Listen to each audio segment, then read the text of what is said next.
Bonjour à toutes et à tous. Merci d'être avec nous ce soir. Vous êtes très nombreux à participer à ce webinaire. Vous avez répondu favorablement à cette invitation. Je suis en présence de Frédéric Puzin. Bonsoir. Fondateur de Quorum l'Épargne. Bonjour Frédéric. Bonsoir. Nous allons revenir sur comment bien investir en 2022. Nous reviendrons sur les fondamentaux de l'investissement, sur les fondamentaux de l'épargne. Nous reverrons les grands principes. Frédéric, nous allons prendre près de 30 minutes pour aborder ces grands piliers. C'est quelque chose qu'on a noté lors de nos précédents webinaires, c'est que souvent la question de comment bien investir son épargne, faire les choix judicieux par rapport à ses projets sont une préoccupation forte de nos épargnants. Et donc, on a souhaité prendre ce temps avec vous pour essayer d'y répondre au mieux et surtout de vous montrer quelles sont les bonnes questions à se poser. Oui, alors peut-être pour commencer, on va peut-être vous décevoir parce qu'on ne va pas venir avec des idées géniales, on ne va pas vous livrer de scoop ou la façon de faire fructifier votre épargne comme celle d'un footballeur d'un grand club de football dont on terrain. Non, l'idée, c'est plutôt de partager avec vous des idées assez simples que parfois on oublie. Mais déjà, faire bien ce qui est simple, ça permet souvent de réaliser des choses un peu mieux que la moyenne. Et c'est un petit peu notre philosophie chez Quorum. C'est ce qu'on voudrait partager avec vous ce soir. Merci Frédéric. Nous allons essayer de revenir là-dessus. Je vais essayer d'afficher la présentation. Alors, merci. Donc avant d'investir, il y a quand même trois grands principes, trois grandes questions à se poser. Tout d'abord, pourquoi on cherche à investir? Qu'est-ce qu'on espère? Et en fonction de son projet, de son niveau de risque, de sa composition familiale, on n'aura pas la même justification. Mais effectivement, le premier pilier, la première question, c'est pourquoi on va investir. La seconde étape, c'est quand investir, à quel moment de sa vie doit-on investir? Et on verra après dans la présentation que l'anticipation dans ces choix d'investissement est primordiale pour espérer constituer au mieux son épargne. Et enfin, comment investir? Et c'est surtout ce qui va nous intéresser aujourd'hui, c'est-à-dire comment investir, sur quel support d'épargne investir, à quel moment le faire et dans quelle espérance de gain le faire. Donc le pourquoi, Alexis, et le quand, c'est plutôt des questions qui nous sont à toutes et à tous personnelles. Oui. Après, le comment, c'est là où on va peut-être pouvoir vous partager, nous, quelques visions que l'on a sur la façon de s'y prendre en fonction de vos propres contraintes. C'est vrai. Encore une fois, et on l'a dit un peu en introduction, c'est quelques webinaires qu'on aborde aujourd'hui. On va vous apporter des réponses générales. Après, il faut effectivement l'adapter à sa situation personnelle et qui est propre à chacun. La première, donc le premier pilier, c'est pourquoi investir. On a, encore une fois, c'est très théorique, mais la première chose, la recherche de pourquoi investir, c'est la recherche de dynamiser son épargne, d'essayer de la valoriser. Cette valorisation, elle peut se faire grâce à la diversification de ses placements avec différents supports d'épargne. Frédéric me dira que c'est un peu évident, mais… Oui, parce que entre nous, Alexis, dynamiser, enfin moi quand je tourne les revues sur la presse spécialisée sur l'épargne, quand on regarde un petit peu les publicités sur le sujet, on oublie toujours qu'il faut dynamiser son épargne. Donc c'est un peu la tarte à la crème. C'est vrai, ça veut pas dire grand-chose. Et si on le traduit finalement, dynamiser, c'est surtout faire en sorte que son épargne, elle rapporte suffisamment pour constituer un capital pour répondre à des projets existants ou futurs, mais en tout cas répondre à ses besoins et à ses envies. Et c'est ça qui est important. Donc, le terme dynamiser n'est peut-être pas le plus parlant, mais en tout cas, c'est cette recherche de allouer son épargne au mieux pour répondre à ses projets d'aujourd'hui et de demain. Cet investissement, il va passer par la diversification, mais ça, c'est surtout du bon sens qui nous fait dire ça. C'est ne pas mettre tous ses œufs dans le même panier. C'est exactement ça. Et cette diversification, elle va peut-être répondre à prévoir l'avenir de ses enfants, si on veut anticiper un besoin futur de financement, par exemple, des études de ses enfants. L'optimisation de la fiscalité, on est en pleine période fiscale, donc c'est un sujet assez parlant, mais la recherche de dynamisation de l'épargne, de diversification, elle peut aussi intégrer des enjeux d'optimisation de la fiscalité, investir peut-être dans des enveloppes à fiscalité avantageuse, enfin, en tout cas, essayer de ne pas avoir un impact fiscal trop lourd. Oui, enfin, en ayant toujours à l'esprit qu'un avantage fiscal, donc en gros, c'est un cadeau que nous fait l'État, oui. Mais en revanche, en contrepartie, il nous demande toujours quelque chose. Et généralement, c'est de se bloquer son épargne un peu plus longtemps, oui. ou alors c'est d'investir son épargne dans des choses qui sont peut-être un peu moins avantageuses financièrement, mais qui peuvent aider l'économie ou des territoires. Donc il y a toujours une contrepartie à une fiscalité avantageuse. Il faut bien avoir ça en tête. Je suis absolument d'accord avec toi, Frédéric, et il faut vraiment que ça soit le complément. La première chose, c'est le choix de l'investissement, et l'avantage ou l'optimisation fiscale doit être qu'un additif et non pas l'élément clé de la décision d'investissement. L'autre choix qui peut vous amener à investir, c'est par exemple préparer la retraite et enfin la transmission de patrimoine. C'est un sujet important, mais on voit que plus il est anticipé, plus finalement vous allez réduire par exemple la fiscalité de la transmission de votre patrimoine. Donc voilà pourquoi il est essentiel de se poser ces différentes questions, adaptées évidemment à votre situation personnelle. On en parlait tout à l'heure, le moment de l'investissement, c'est-à-dire le quand, et on voit à travers ce graphique que c'est assez évident, hein, Frédéric, tu vas certainement le dire, mais que plus on investit tôt, plus le capital à terme espéré est important. Par exemple, si vous commencez à investir 10 000 euros à 20 ans, évidemment, à l'âge de votre retraite, par exemple 62 ans dans l'exemple, avec un rendement de 4%, le capital généré ou constitué est beaucoup plus important que si vous débutez à 50 ans. Mais ça paraît assez évident. Là, ce que tu nous rappelles, c'est l'hygiène que généralement nos parents, nos grands-parents nous ont appris, c'est qu'il faut toujours épargner un peu de ce qu'on gagne. Exactement. Donc, on revient à des principes assez basiques et assez fondamentaux. Et cette discipline, qui est évidemment plus dure à suivre quand on est jeune et qu'on commence sa vie professionnelle, quand on a une famille, une toute jeune famille avec ses enfants. Évidemment, c'est un peu plus compliqué que lorsqu'on a plutôt une soixantaine d'années, qu'on a peut-être sa carrière professionnelle derrière soi et qu'on a plutôt des revenus un peu supérieurs. Il y a des temps dans la vie pour épargner. On n'épargne pas de la même façon à tous les âges. Mais en tout cas, ce que tu me rappelles là, c'est que c'est une discipline et encore une fois une forme d'hygiène. C'est exactement ça. Et on va le voir dans la suite de la présentation. Il y a surtout beaucoup de bon sens dans ces décisions d'investissement. Et tu l'as dit, oui, c'est ce qu'on entendait effectivement de nos parents ou nos grands-parents. Mais le bon sens aide souvent à prendre les bonnes décisions dans ces investissements. On peut, ça c'est une autre façon de présenter les choses. Toujours, pour illustrer le propos, si on se positionne dans un objectif d'avoir un capital de 100 000 euros, par exemple, à la retraite, on peut voir qu'il est flagrant. Si on débute relativement tôt l'investissement, l'effort d'épargne est très minoré. On le voit, si on débute à 30 ans, l'investissement… Enfin, minoré, il est moins douloureux exactement. Par rapport à sa consommation. Tout à fait. Et en plus, on voit bien que le capital initial de 30 000 euros, par exemple, à 30 ans, permet d'atteindre ces 100 000 euros. Et donc, l'épargne va générer d'elle-même, si je puis dire, 70 000 euros de gains à l'horizon de la retraite, permettant de financer des projets, de répondre à des besoins futurs, en tout cas de projets futurs. Oui, alors je me permets juste de t'interrompre 2 secondes, Alexis. J'aime beaucoup ton graphique, mais est-ce qu'il est toujours d'actualité ? On est dans un monde aujourd'hui, enfin on sort d'un monde, il y a encore quelques mois, où on n'avait pas d'inflation. Oui. Pardon, un monde où il y a de l'inflation.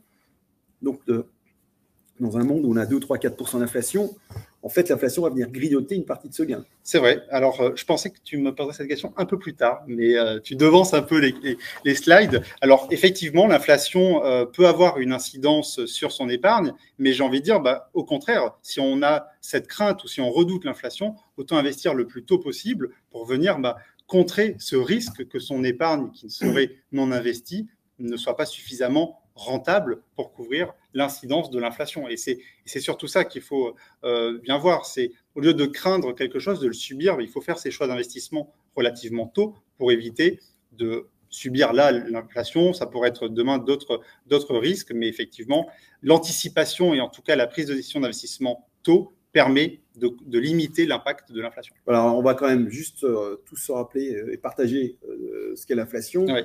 L'inflation, c'est la hausse des prix, c'est-à-dire que chaque mois qui passe, ce que vous achetez va coûter d'un peu plus cher. Donc ça, c'est ce qu'on est en train d'entendre en ce moment.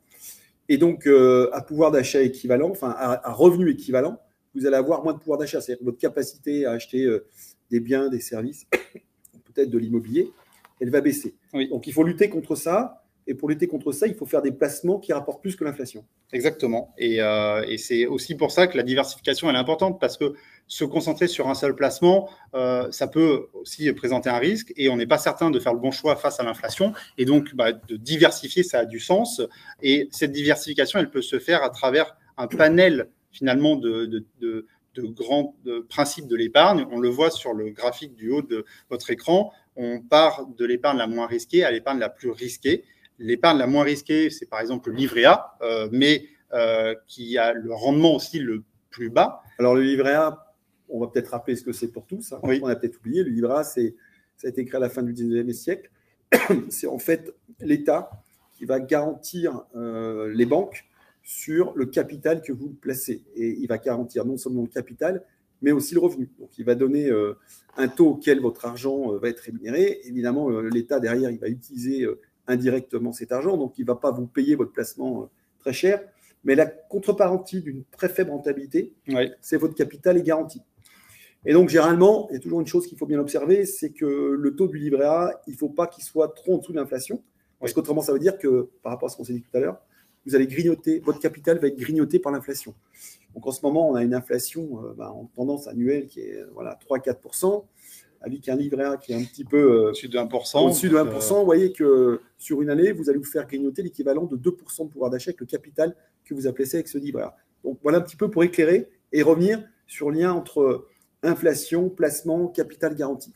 Effectivement, donc on voit que le livret A est déjà même moins rémunérateur que l'inflation. Et après, si on Mais mon capital est garanti. C'est-à-dire que je sais ce que je fais avec l'inflation, mais je ne vais pas perdre plus. Exactement. Mais après, qu'est-ce que tu veux? C'est-à-dire, est-ce que tu veux garantir ton capital, mais finalement perdre de l'argent, ou accepter peut-être d'avoir une part de risque, mais espérer avoir un rendement supérieur à l'inflation. Et ce graphique, ce premier graphique, il est intéressant parce qu'on voit que si on accepte de mettre un peu de risque dans ses choix d'investissement, on peut espérer, et encore une fois, ce n'est qu'une espérance, un rendement plus élevé. À l'opposé, peut-être que Frédéric, tu vas aussi nous dire quelque chose, dans un cas extrême, il y a les crypto-monnaies, on entend beaucoup parler, on a des espérances de rendement qui peuvent être élevées, mais le risque attaché à ce type de placement est aussi relativement important. Alors, tout à l'heure, on avait sur une de tes slides, on avait le sujet diversification. Oui. Donc, on ne met pas tous ses œufs dans le même panier. Oui. Là, ce que tu es en train de nous dire, on ne peut pas faire d'omelette sans casser des œufs. Est-ce que c'est une fatalité?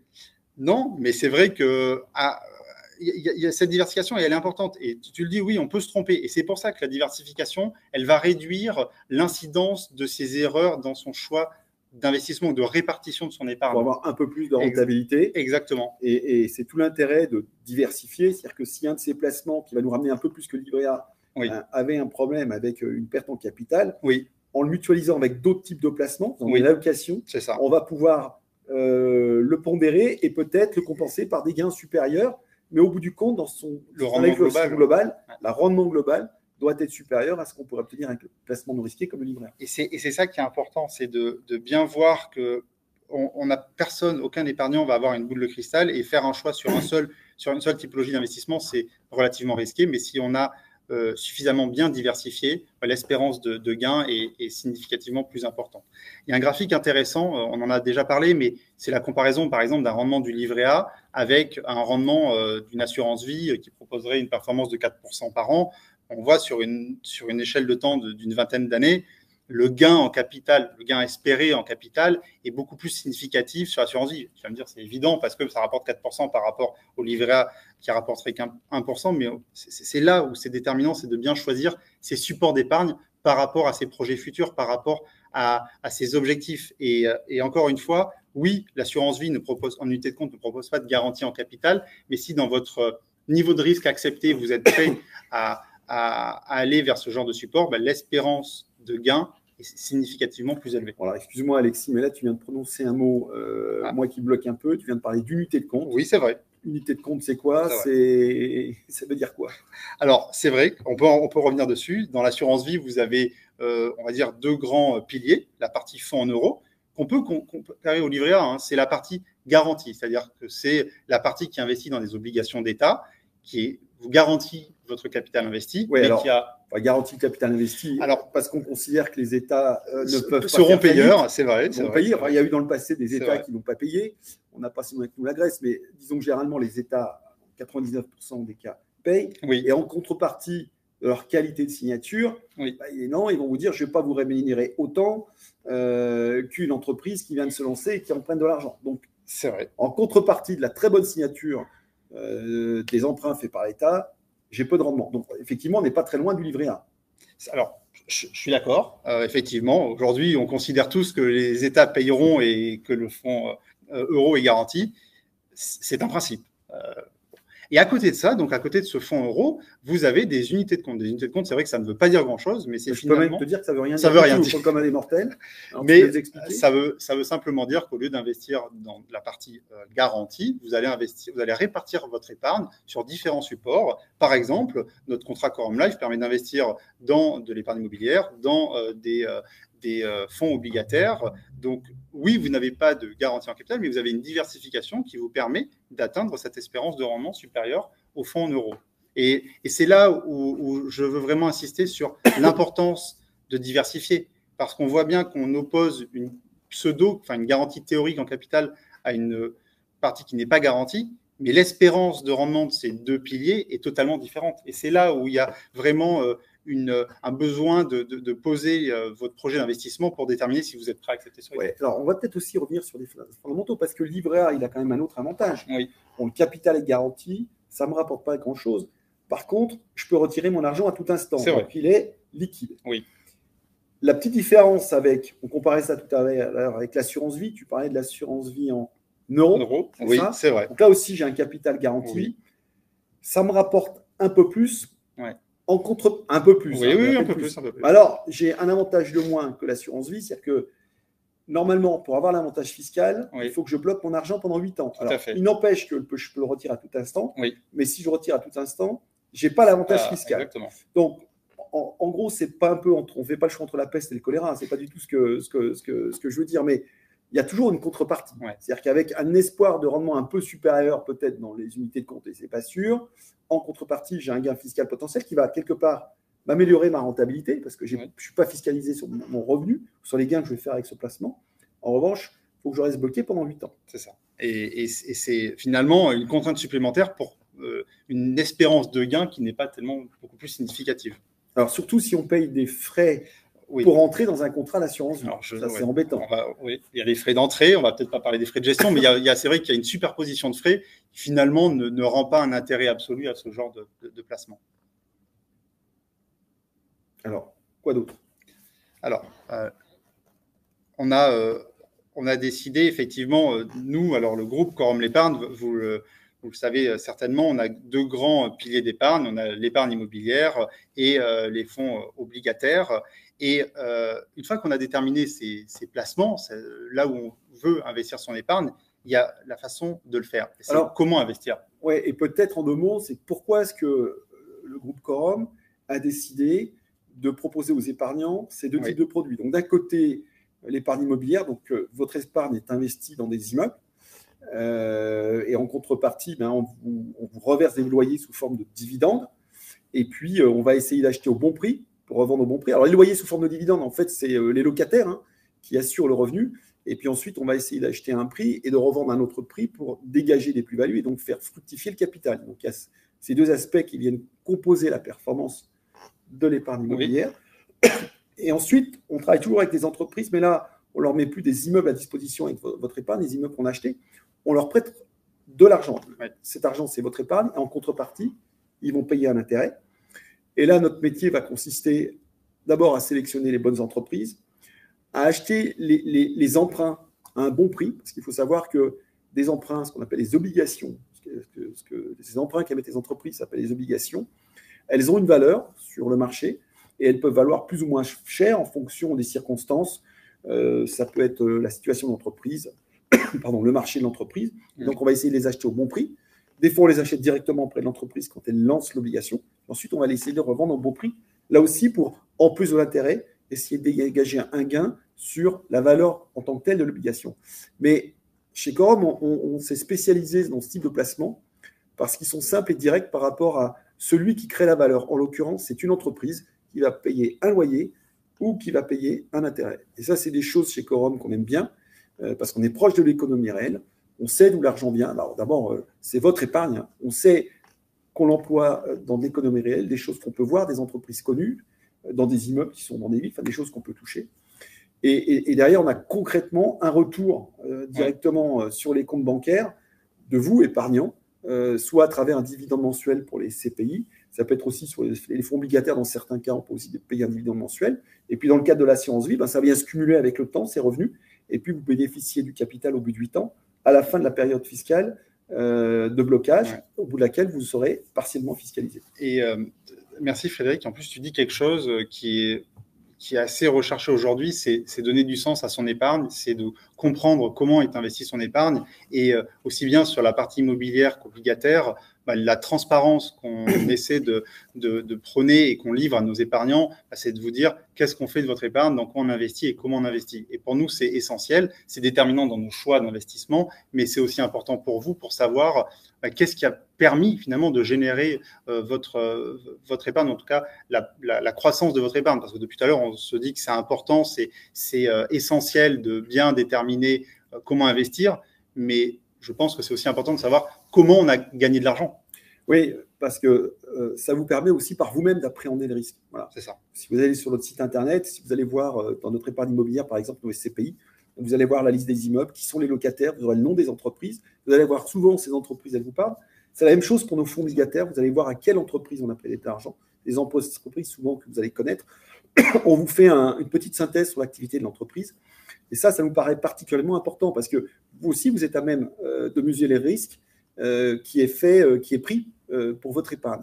Et c'est, nous semble-t-il, chez Quorum, la bonne façon d'appréhender. C'est-à-dire qu'en contrepartie d'une prise de risque, je dois avoir un revenu, mais j'aimerais savoir dans quel type de risque je m'inscris et comment je peux, en fait, grâce à la diversification que Quorum met en place, modérer ce risque et puis constater avec le temps que le risque et cette diversification, il est plutôt maîtrisé et qui permet de générer donc de la performance sur le long terme. Alors évidemment, les performances passées ne préjugent pas des performances futures. Hein. Je crois que c'est la phrase, c'est vrai, c'est la phrase consacrée. Mais encore une fois, cette compréhension que l'on partage avec vous de ce qui est fait de votre épargne et comment elle crée de la valeur, ça nous paraît complètement essentiel. C'est vrai, et en plus, si on ajoute le vernis diversification aussi bien sur une multitude d'entreprises ou une multitude d'immeubles, on vient à nouveau réduire ce risque et la bonne sélection de l'ensemble de ces actifs permet effectivement de générer une performance relativement récurrente dans le temps. Alors, chez Quorum, il y a plus de risques. Oui, c'est vrai. C'est vrai. Mais notre objectif, c'est de vous délivrer plus de performances. Ouais. Après, il y a plus de risques, mais si on compare, par exemple, une SCPI, c'est-à-dire la partie immobilière de notre expertise, à un investissement immobilier qu'on pourrait réaliser, acquérir un appartement, avoir un locataire, on comprend bien que le risque, il reporte sur un seul locataire, alors que la SCPI, elle est quand même diversifiée. Elle va avoir 150, 200 locataires. Et donc, oui, il y a du risque, on le sait, vous l'acceptez en tant qu'épargnant, mais notre travail, c'est de faire en sorte que ce risque, il soit réparti. Je ne sais pas si on peut revenir sur...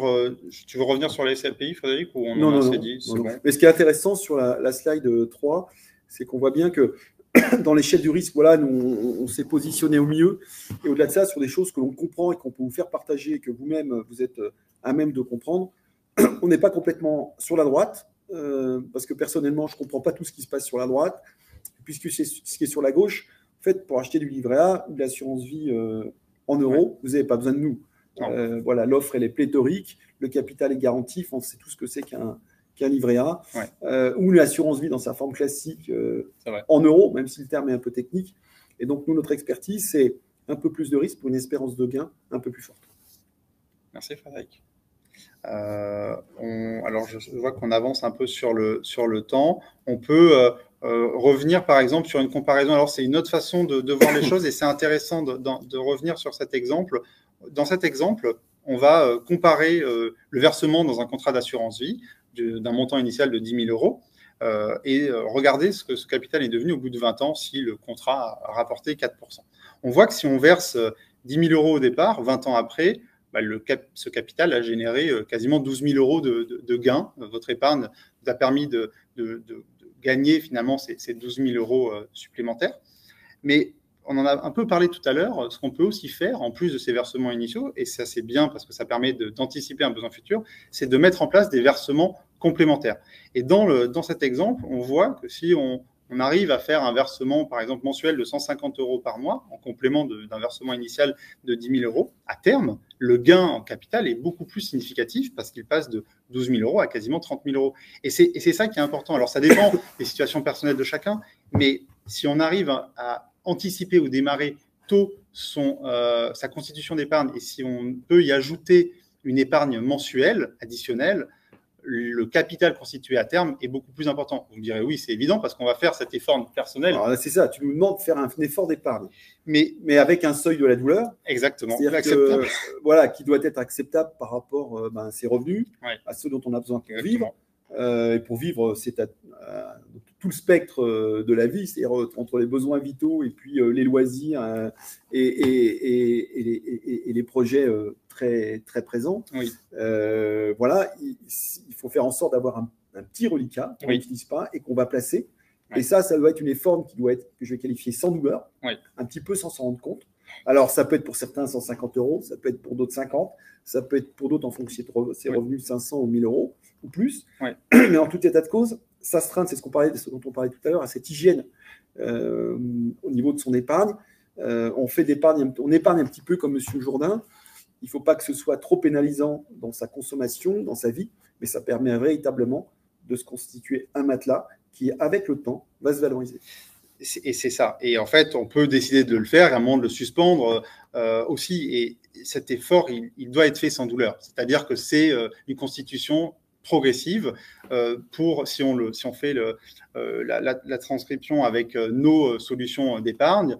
Par exemple, pour nos SCPI, vous avez la possibilité de mettre en place des souscriptions programmées tous les mois. Sur notre contrat d'assurance vie, c'est pareil. Vous pouvez décider de verser tous les mois sur votre contrat d'assurance vie. Et c'est le choix qu'ont fait beaucoup de nos épargnants, parce que finalement, c'est ça, tu l'as dit, c'est la constitution d'épargne sans douleur. Et alors, étant précisé, et ça rejoint ce qu'on disait en préambule, hein, c'est qu'il y a des paramètres qu'on ne peut pas définir pour vous, qui relèvent plus de nos comportements individuels, presque intimes, de nos émotions.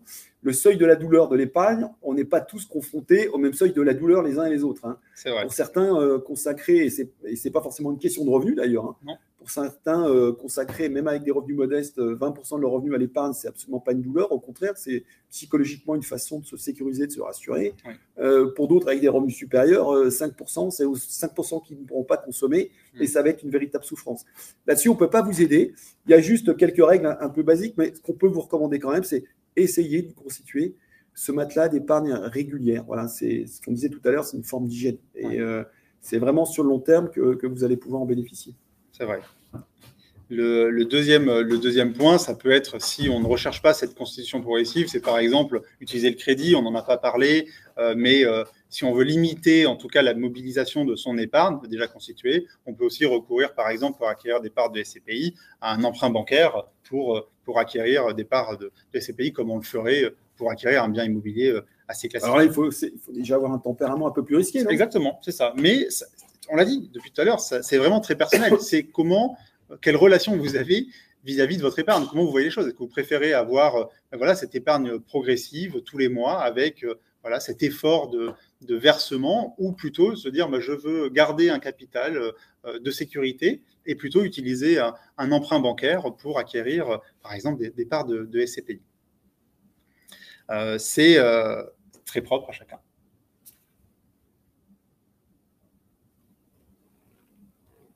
On va, alors effectivement, là, ça fait à peu près 30 minutes déjà qu'on a commencé ce webinaire. On va essayer de répondre à certaines de vos questions. Alors, évidemment, on ne pourra pas répondre à toutes les questions. On l'a dit, on a évoqué les grands principes qui sont très généraux. Il n'y a pas adaptés. De scoop, hein, voilà, je suis désolé.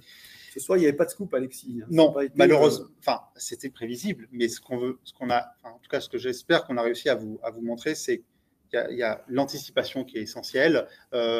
Arriver à bien déterminer son niveau de risque, la diversification aussi. Et après, c'est vraiment prendre le temps de réfléchir, être accompagné et vous poser les bonnes questions. Qu'est-ce que vous recherchez à terme et voilà, où est-ce que vous allez placer le curseur par rapport au rendement que vous attendez et au risque que vous acceptez de prendre pour votre épargne. Alors, une question. La première question, elle concerne les SCPI. Frédéric, je vais faire le porte-parole de nos participants à ce webinaire. La première, c'est pourquoi avoir revalorisé le prix de la part de Quorum Origine dans un contexte actuel, notamment géopolitique. Avant de répondre, si tu veux, juste, je vais préciser cette question. Là, on parle de nos SCPI, plus précisément de Quorum Origine, et son prix de souscription a récemment évolué et passé de 1 090 € à 1 135 €. Et donc, la question, c'est pourquoi on a décidé, parce que c'est la société de gestion qui, en fonction des expertises immobilières, décide d'augmenter les valeurs de part. Pourquoi on a décidé de le faire? Voilà, alors, Quorum Origine, en 7 ans, 11 ans, 10 ans depuis sa création, a augmenté 7 fois son prix de part. Il y a eu plusieurs exceptions, une je crois en 2016 ou 2017, parce qu'on considérait que le marché immobilier était déjà très cher, très élevé. On ne voyait pas comment les prix de l'immobilier allaient encore pouvoir augmenter. Bon, entre-temps, il y a eu encore plus d'argent sur les marchés immobiliers parce que l'argent ne coûtait rien. Hein, vous avez peut-être entendu parler de ça, les taux d'intérêt étaient proches de zéro. Donc, il y avait une forme de bulle. Et on était assez prudent à ce moment-là. On n'a pas augmenté le prix de part. Alors que le patrimoine lui-même, c'était un peu apprécié. Ensuite, il y a eu la période 2020-2021. Donc, 2020-2021, pandémie. Là, on est en prise directe avec notre patrimoine. On est extrêmement précautionneux sur les encaissements des loyers. Mais si les loyers ne sont pas encaissés comme on l'imagine, ça a évidemment un impact sur la valeur des immeubles. Évidemment, on ne fait pas de l'immobilier pour acheter des tas de briques, ni des tas de pierres, aussi belles soient-elles. On fait de l'immobilier pour qu'il y ait un revenu locatif. Voilà. Et avec aussi l'espoir de le revendre plus cher qu'on l'a acheté. Donc, la pierre angulaire de tout ça, sans mauvais jeu de mots, c'est des loyers payés. Donc, on était un peu craintif avec la crise sanitaire 2020 et encore 2021.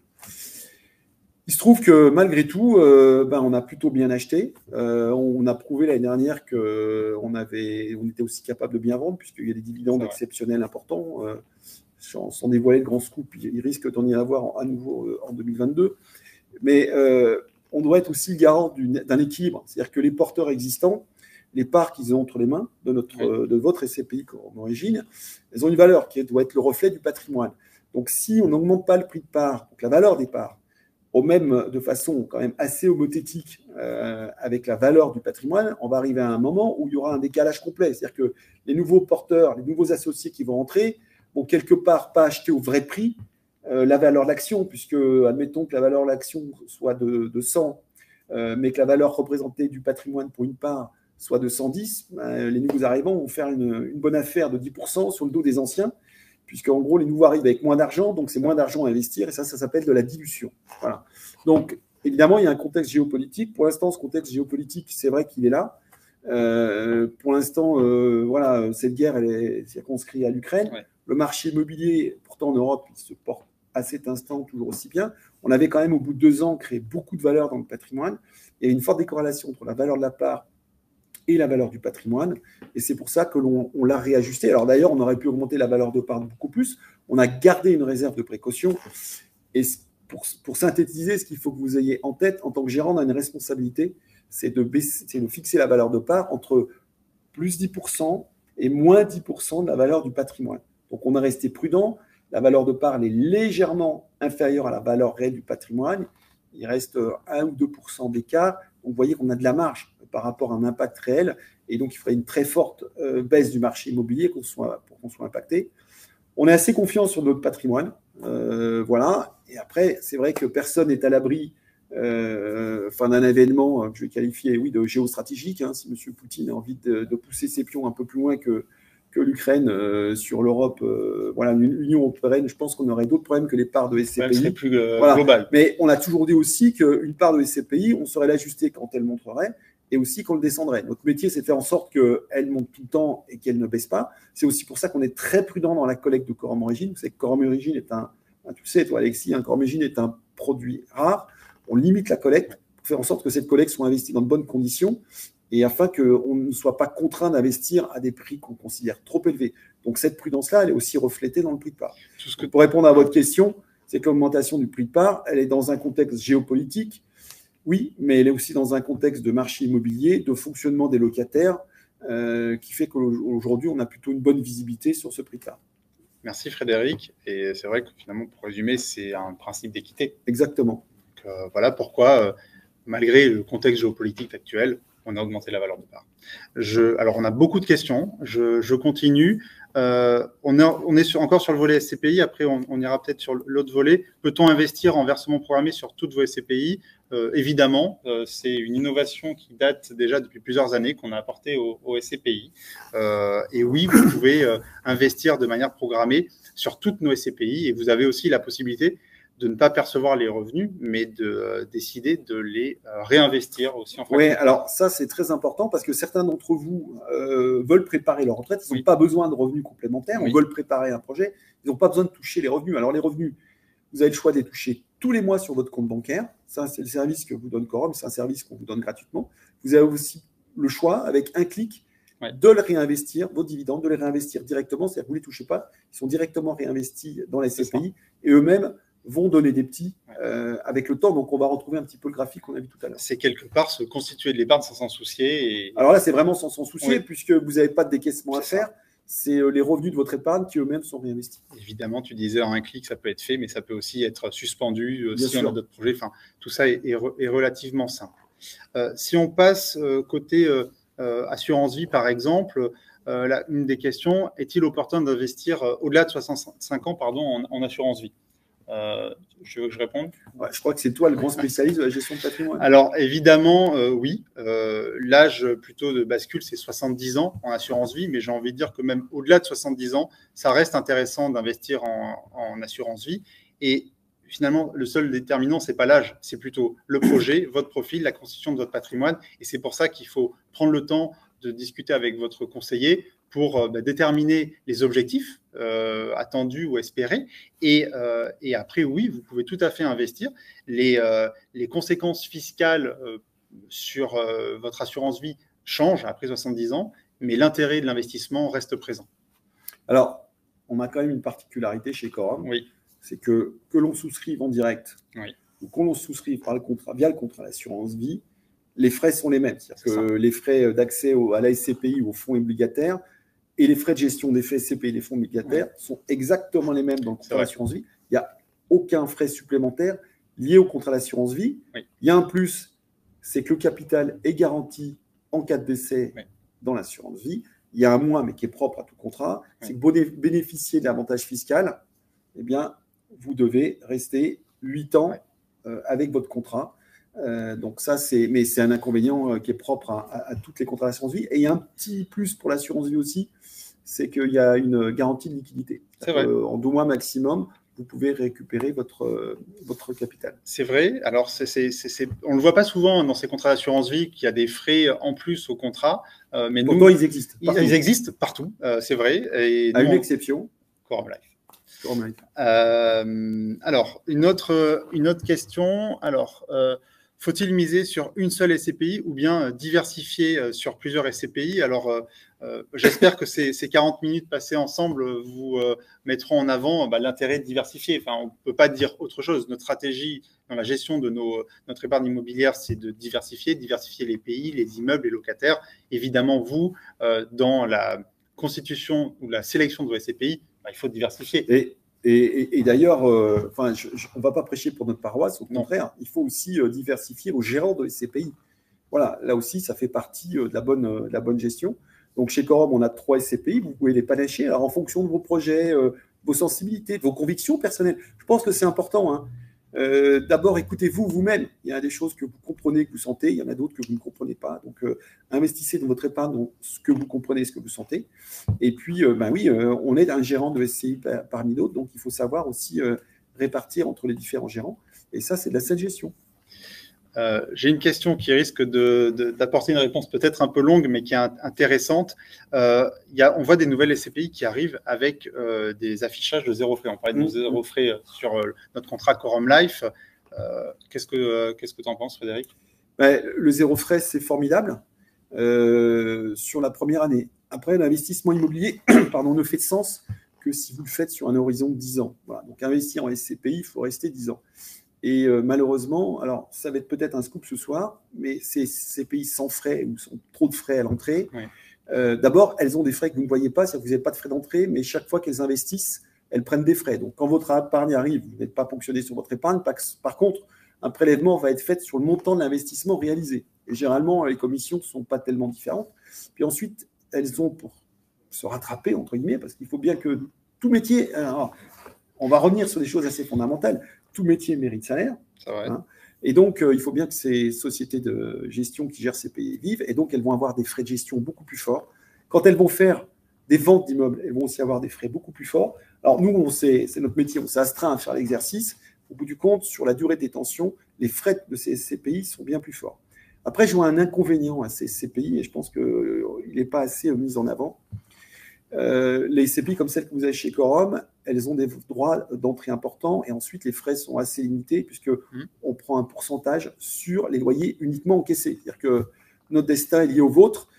Pour être rémunéré, il faut qu'on encaisse des loyers, et si on encaisse des loyers, on paye des dividendes. Voilà.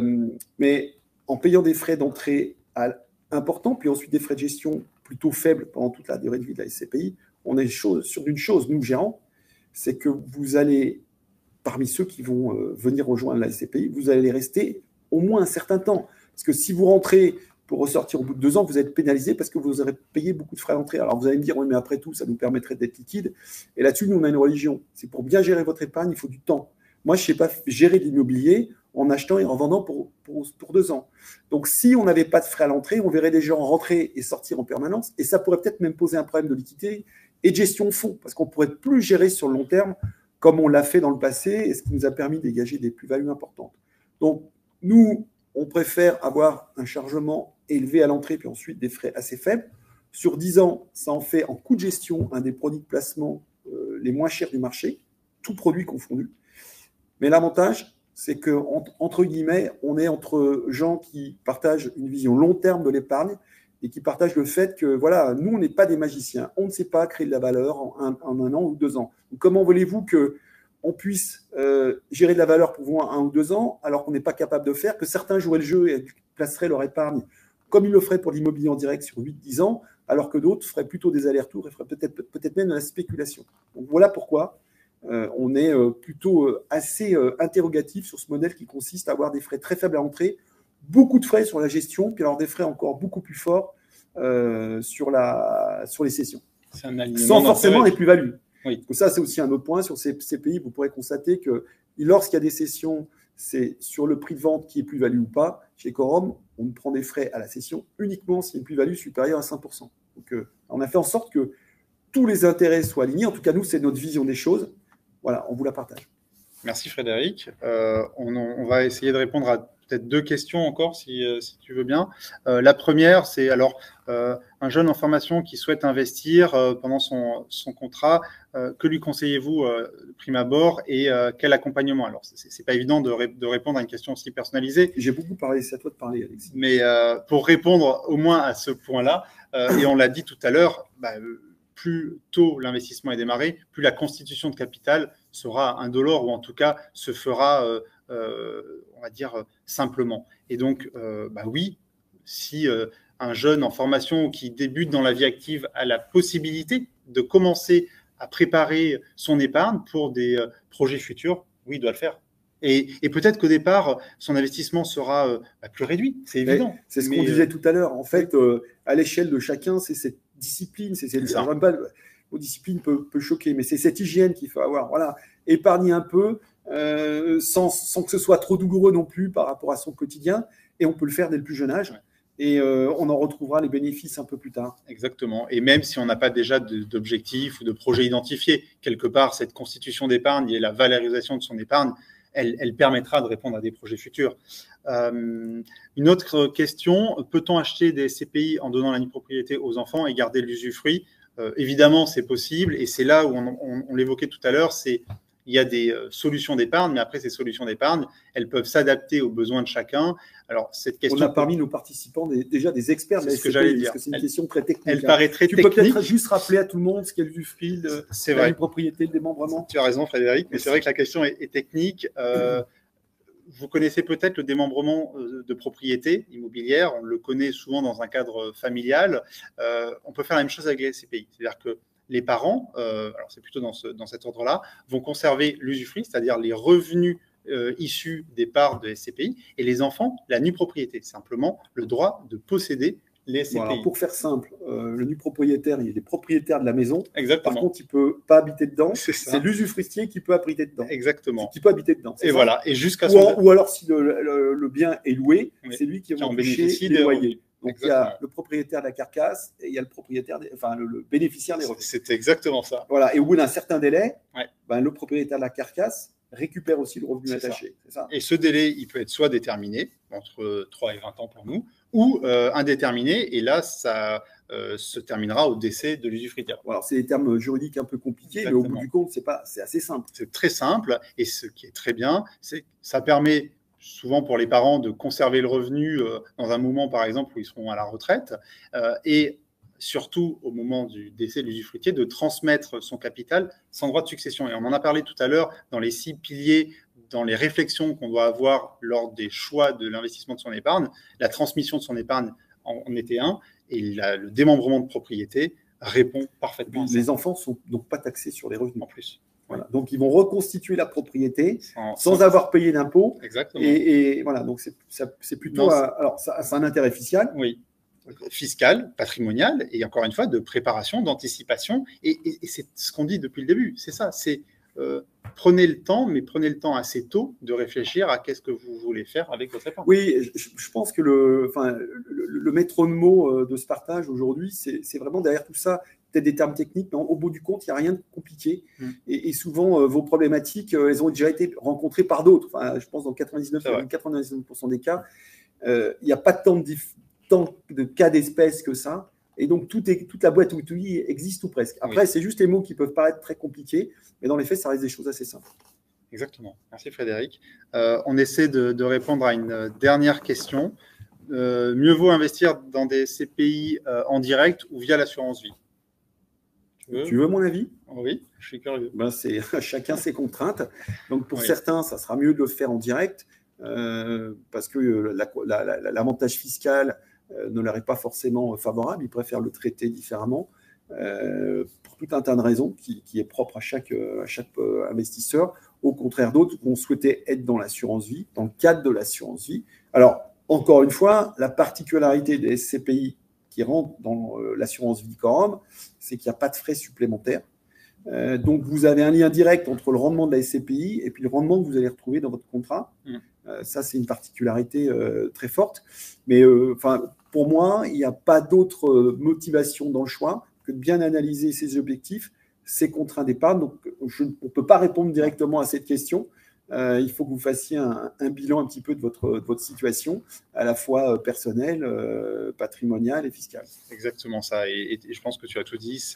C'est quelque chose qui est très personnel et qui est adapté à votre situation. Et on va prendre un cas très simple. Si, par exemple, vous souhaitez plutôt placer votre argent pour avoir un revenu complémentaire parce que vous êtes à la retraite, si vous le mettez dans l'assurance vie, ça ne va pas vous servir à grand-chose puisque vous aurez les dividendes qui vont être bloqués dans le contrat pour les 8 ans à venir si vous voulez avoir la carotte fiscale. Donc, dans ce cas-là, vous aurez plutôt intérêt à avoir une détention directe. Et là, tous les mois, vous allez recevoir des dividendes. Alors, je vais utiliser le mot potentiel. Même si depuis 10 ans, ils sont servis tous les mois. Mais vous allez recevoir des dividendes sur votre compte bancaire. Donc, ça va être un vrai complément de revenu. A contrario, vous avez des jeunes enfants qui ont entre, par exemple, 8 et 10 ans. Vous voulez anticiper un capital pour financer leurs études. Autant le mettre dans l'assurance vie parce que vous n'avez pas besoin du revenu. Ça va vous éviter de payer des impôts pendant toute la période de détention. Et puis, 8-10 ans, quand vos enfants seront en l'âge de suivre des études supérieures, avec les frais qui vont avec, puisque les études, ça coûte cher, bien, vous casserez votre contrat d'assurance vie, vous ferez des retraites, vous pourrez financer les études de vos enfants. Voilà, donc, encore une fois, c'est vraiment adapté à la situation de chacun. Notre webinaire se termine. Frédéric, merci pour ton temps. Effectivement, on était sur les fondamentaux. C'était une volonté de refaire un tour d'horizon, finalement sur comment investir, comment se poser les bonnes questions. Et on ne vous dira jamais assez de vous rapprocher de votre conseiller pour échanger avec lui sur vos projets, vos attentes, votre niveau de risque, votre espérance de rendement. Et c'est grâce à ces discussions que ces fondamentaux deviendront des recommandations personnalisées. Oui, oui, et puis surtout, investissez, je le répète, dans ce que vous comprenez, dans ce que vous sentez. En tout cas, les gens qui vous conseillent doivent vous permettre de comprendre ce que vous faites. Et si vous ne comprenez pas, je vous recommande de ne pas faire. Et puis ensuite, faites aussi un petit effort, hein, parce qu'il faut peut-être un petit peu se consacrer à ça. C'est jamais forcément très intéressant de se consacrer à ces sujets-là, parce que les termes sont compliqués, c'est pas forcément son domaine. Mais faites un petit effort, obligez les interlocuteurs qui vous conseillent à vous parler dans des mots très simples. Vous devez comprendre ce qu'on vous dit. Vous ne laissez pas embarquer par les mots compliqués. Vous voyez, j'ai gentiment repris 2 ou 3 fois Alexis, mais si je laisse parler rapidement, mais moi, je ne peux rien y comprendre. Donc, voilà, n'hésitez pas à faire en sorte qu'on vous explique dans des mots simples. Et vous allez voir, l'épargne, ça va devenir tout de suite très simple et avec des effets assez rapides et assez efficaces. Merci Frédéric. Merci Alexis. Bonne soirée à tous. Merci. Bonsoir.